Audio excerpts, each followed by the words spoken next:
Assalamualaikum warahmatullahi wabarakatuh. Perkenalkan, nama saya Yayu Snaini, NPM 1903020066, jurusan S1 Perbankan Syariah. Di sini saya akan menjelaskan lewat video tentang hasil dari ujian tengah semester mata kuliah pasar uang dan pasar modal syariah. Soal nomor 1, apa yang membedakan antara pasar uang dan pasar modal? Jawabannya, pasar uang lebih bersifat abstrak yang tidak memiliki tempat khusus seperti halnya pasar modal. Pasar uang berbeda dengan pasar modal yang tradingnya dilakukan melalui bursa atau stock exchange. Transaksi pada pasar uang dilakukan secara over the counter market atau OTC yang dilakukan oleh setiap peserta melalui dis atau dealing room masing-masing. Pasar uang dan pasar modal merupakan sarana bagi para investor untuk melakukan investasi.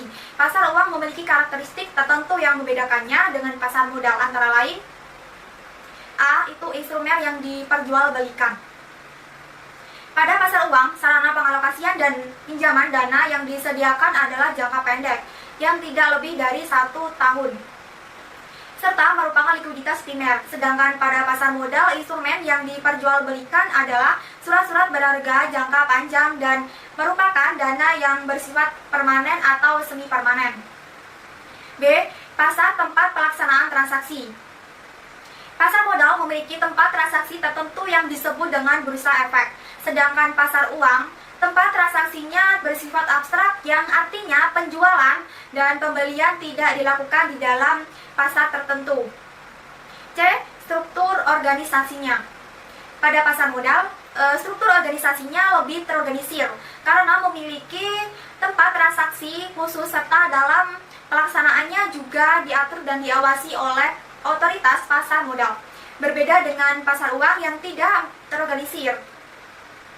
D. Tujuan para penjual atau pihak yang mengeluarkan surat-surat berharga. Pasar uang ditujukan untuk memenuhi modal jangka pendek seperti keperluan modal kerja, sedangkan pasar modal lebih ditekankan pada tujuan investasi atau untuk ekspansi perusahaan. Bagi para investor, dengan membeli surat menyurat berharga di pasar uang, ia dapat mencari keuntungan. Sedangkan di pasar modal, selain mencari keuntungan, juga dapat menguasai perusahaan tersebut. Sedangkan dalam kegiatan perekonomian, juga terdapat beberapa perbedaan antara pasar uang dan pasar modal. Di antaranya, A. Pasar uang memiliki produk yang bersifat jangka pendek, lebih kurang 1 tahun, dengan produk diantaranya SBI, tabungan sertifikat deposito, komersial paper. Sedangkan dalam pasar modal, produknya lebih bersifat jangka panjang, yang diantaranya itu ada obligasi, reksadana, dan saham. B. Lembaga otoritas tertinggi pada pasar uang adalah Bank Indonesia atau BI. Sedangkan pasar modal adalah Departemen Keuangan melalui Badan Pengawas Pasar Modal atau Bapepam. C. Dalam pasar modal memiliki pasar sekunder yang bertujuan untuk sebagai pelengkap atau pembantu, sedangkan pasar uang tidak memiliki pasar sekunder. Meskipun ada, tetapi hanya sebagian kecil. Dia transaksi yang terjadi pada pasar uang terjadi di antara bank, sedangkan transaksi di pasar modal terjadi di bursa efek. E. Produk turunannya dari pasar modal adalah opsi, right, dan warrant, sedangkan pasar uang produk turunannya hanya reksadana. F. Return dan risiko lebih besar pasar modal daripada yang dimiliki pasar uang. Soal nomor 2, apa saja produk dari pasar modal dan apa perbedaan dari produk tersebut dengan produk lainnya? Rincikan secara jelas dan jawabannya. 1. Saham. Saham sendiri itu merupakan instrumen investasi yang banyak dipilih para investor karena saham mampu memberikan tingkat keuntungan yang menarik. Saham dapat didefinisikan sebagai tanda penyertaan modal seseorang atau pihak atau badan usaha dalam suatu perusahaan atau perseroan terbatas. Dengan menyertakan modal tersebut, maka pihak tersebut memiliki klaim atas pendapatan perusahaan, klaim atas aset perusahaan, dan berhak hadir dalam rapat umum pemegang saham atau RUPS. Ada 2 keuntungan yang diperoleh investor yang dengan membeli atau memiliki saham. 1. Dividen. Dividen merupakan pembagian keuntungan yang diberikan perusahaan dan berasal dari keuntungan yang dihasilkan perusahaan. Dividen diberikan setelah mendapat persetujuan dari pemegang saham dalam RUPS. 2. Capital gain. Capital gain merupakan selisih antara harga beli dan harga jual. Capital gain terbentuk dengan adanya aktivitas perdagangan saham di pasar sekunder. 2. Obligasi. Surat utang atau obligasi merupakan salah satu efek yang tercatat di bursa di samping efek lainnya seperti saham, sukuk, efek beragun, aset maupun dana investasi real estate. Obligasi dapat dikelompokkan sebagai efek bersifat utang di samping sukuk. Obligasi dapat dijelaskan sebagai surat utang jangka menengah panjang yang dapat dipindah tangankan yang berisi janji dari pihak yang menerbitkan untuk membayar imbalan berupa bunga pada periode tertentu dan melunasi pokok utang pada waktu yang telah ditentukan kepada pihak pembeli obligasi tersebut. Obligasi dapat diterbitkan oleh korporasi maupun negara. Berikut adalah keuntungan membeli efek bersifat utang. Antara lain, A. Mendapat kupon atau nisbah. Secara periodik dari efek bersifat utang yang dibeli pada umumnya tingkat kupon atau nisbah berada di atas bunga Bank Indonesia atau BI. B. Memperoleh capital gain dari penjualan efek bersifat utang di pasar sekunder. C. Memiliki risiko yang relatif lebih rendah dibandingkan instrumen lain, seperti saham, di mana pergerakan harga saham lebih berfluktuatif dibandingkan harga efek bersifat utang. 3. Reksadana. Reksadana sendiri itu adalah merupakan salah satu alternatif investasi bagi masyarakat pemodal, khususnya pemodal kecil dan pemodal yang tidak memiliki banyak waktu dan keahlian untuk menghitung risiko atas investasi mereka. Reksadana sendiri ini dirancang sebagai sarana untuk menghitung dana dari masyarakat yang memiliki modal mempunyai keinginan untuk melakukan investasi. Umumnya, reksadana diartikan sebagai wadah dipergunakan untuk menghimpun dana dari masyarakat pemodal untuk selanjutnya diinvestasikan dalam portofolio efek oleh manajer investasi. Dengan demikian, dana yang ada dalam reksadana merupakan dana bersama para pemodal, sedangkan manajer investasi adalah pihak yang dipercaya untuk mengelola dana tersebut. Manfaat yang diperoleh pemodal jika melakukan investasi dalam reksadana itu antara lain: A. Pemodal walaupun tidak memiliki dana yang cukup besar dapat melakukan diversifikasi investasi dalam efek sehingga dapat memperkecil risiko. Sebagai contoh, seorang pemodal dengan dana terbatas dapat memiliki portofolio obligasi yang tidak mungkin dilakukan jika tidak memiliki dana besar. B. Efisiensi waktu. Dengan melakukan investasi pada reksadana di mana dana tersebut dikelola oleh manajer investasi profesional, maka pemodal tidak perlu repot-repot untuk memantau kinerja investasinya karena hal tersebut telah dialihkan kepada manajer investasi tersebut. Soal nomor 3 itu, apa saja produk dari pasar uang dan apa perbedaan dari produk tersebut dengan produk lainnya? Rincikan secara jelas. Jawabannya, 1. Sertifikat Bank Indonesia atau BI adalah instrumen utang yang diterbitkan oleh pemerintah ataupun bank sentral dengan jumlah tertentu yang dibayarkan kepada pemegang pada tanggal yang telah ditetapkan, yang biasanya itu berjangka waktu jatuh tempo 1 tahun atau kurang. Jangka waktu yang dimiliki surat jaminan ini adalah 1-3 bulan. Kedua, surat berharga pasar uang atau SBPU adalah surat jaminan pembayaran utang yang dikeluarkan oleh bank dan ditandatangani oleh nasabah dan pemilik dana terkait.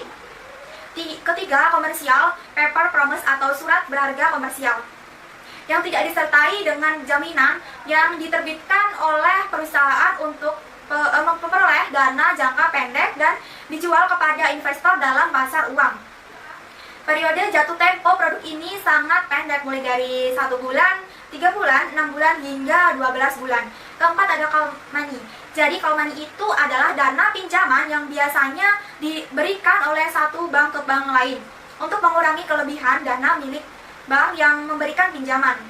Periode jatuh tempo produk pasar ini sangat singkat, mulai dari satu hari hingga 14 hari. Soal nomor 4, apa saja yang melatar belakangi seorang trader untuk trading atau mengambil posisi buy atau sell? Jawabannya beli dan jual. Buy dan sell. Buy akan segera berkumandang bila harga jual saham yang ingin dibeli sudah sesuai dengan harga yang diinginkannya. Sedangkan kata sell segera berkumandang bila harga saham yang akan dijual sudah sesuai dengan harga jual yang diinginkan. Begitu pula sebaliknya, ketika tren naik atas saham itu terjadi, investor jangan tergesa-gesa melakukan penjualan atas sahamnya itu. Sebab siapa tahu sehabis menjual harga saham itu terus mengalami kenaikan. Karena itu dalam berinvestasi, investor selalu diharapkan untuk memahami terlebih dulu tentang tata cara investasi saham, kemudian tahu risikonya. Saham sendiri itu adalah bukti kepemilikan membeli saham. Berarti menyetorkan sejumlah dana kepada perusahaan itu dan selanjutnya berkembang, harga saham akan berkembang sesuai dengan perkembangan perusahaan. Sedangkan risiko yang harus dipahami adalah risiko pasar, risiko ekonomi, dan risiko yang sama sekali tidak terkait dengan ekonomi. Ekonomi membaik akan sangat mungkin harga saham akan naik, tapi ekonomi baik tetapi kondisi politik kurang baik bisa menyebabkan harga pasar saham jadi turun. Beberapa hal yang perlu diingat oleh investor terkait dengan beberapa buy dan sell antara lain: 1. Jangan membeli efek hanya berdasarkan rayuan lewat telepon. Mintalah informasi lebih lanjut secara tertulis sebelum memutuskan untuk membeli. Kedua, hati-hati terhadap bagian pemasaran dari perusahaan efek yang mencoba merayu untuk membuat keputusan investasi baik menjual maupun membeli secara terburu-buru.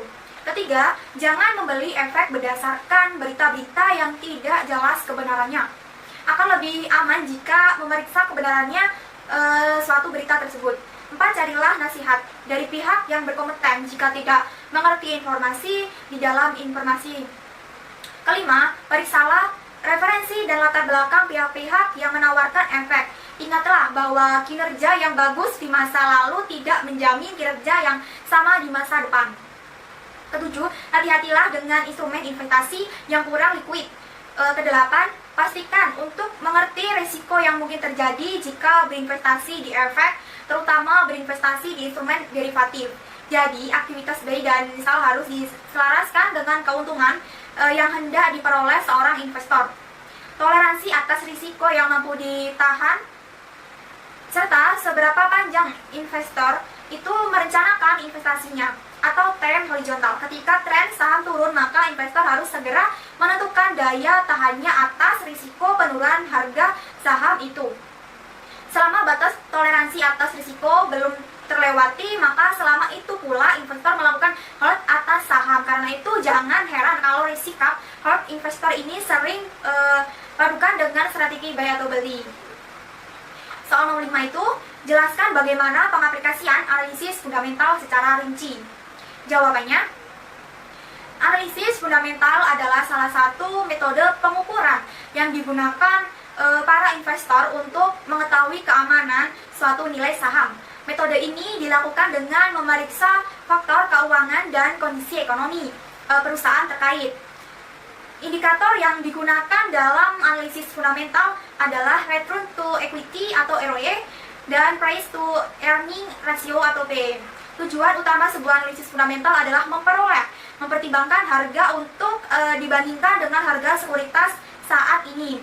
Dengan demikian, investor dapat menilai apakah sekuritas tersebut termasuk overvalued atau undervalued. Oleh karena itu, pendekatan yang digunakan juga melibatkan kondisi fundamental dan sektor industri dari perusahaan tersebut. Berikut penjelasannya. 1. Kondisi makro suatu perusahaan. Kondisi ini berkaitan erat dengan kebijakan yang ditetapkan oleh pemerintah. Salah satunya yaitu kebijakan terkait suku bunga. Jika kondisi suku bunga naik, maka kebanyakan investor lebih memilih menyimpan uangnya di bank daripada di saham. Sebaliknya, jika suku bunga rendah, investor cenderung memilih saham sebagai cara untuk meraih keuntungan bisnisnya. Selain itu, perkembangannya, ekonomi juga mempengaruhi performa harga saham sebuah perusahaan. Aktivitas ekonomi yang melemah tentu berakibat pada menurunnya produktivitas perusahaan. Hal ini juga akan mempengaruhi harga saham. Kedua, kondisi sektor dan industri tidak bisa dipungkiri bahwa kondisi industri adalah hal krusial yang mempengaruhi tinggi rendahnya harga saham. Jika ada hal-hal yang terjadi di sektor industri terkait seperti kenaikan harga, maka nilai saham industri tersebut juga akan naik. Ketiga, fundamental perusahaan. Kondisi ini terkait pada kondisi internal atau manajemen sebuah perusahaan. Manajemen kerja dan keuangan yang stabil akan memberikan dampak positif bagi pergerakan saham perusahaan. Tips memilih saham menggunakan analisis fundamental adalah berpacu pada data publik sebuah perusahaan, seperti nilai obligasi dan suku bunga. Terdapat beberapa tips yang bisa dilakukan saat menggunakan teknik analisis ini, yaitu 1. Memastikan bahwa kinerja perusahaan terus mengalami peningkatan dengan memeriksa perolehan laba dan peningkatan harga sahamnya. Kedua, saham perusahaan tersebut memiliki kapitalisasi pasar dengan nilai lebih dari 500 miliar. Ketiga, memastikan bahwa perusahaan tersebut memiliki modal bisnis yang jelas dan terstruktur. Keempat, memeriksa rata-rata price earning ratio atau PER. Kelima, memeriksa bahwa perusahaan tidak memiliki hutang yang melebihi standar maksimal rasio DER atau debt equity ratio. Soal nomor 6 itu jelaskan bagaimana pengaplikasian salah satu analisis teknikal secara rinci. Jawabannya, moving average. Moving average atau MI adalah salah satu indikator analisis teknikal yang populer digunakan oleh trader dan investor. Indikator ini bertujuan untuk memberi petunjuk kepada investor dan trader mengenai arah tren harga sebuah aset di masa depan. Bagaimana cara melihat moving average? Dalam hal ini, investor dan trader menggunakan data pergerakan harga sebuah aset dalam sebuah rentang waktu yang tertentu. Biasanya rentang waktu yang digunakan adalah harian. Kemudian rata pergerakan harian tersebut disandingkan dengan rata pergerakan harga di hari yang lain, sehingga investor dan trader bisa membaca tren pergerakan harganya.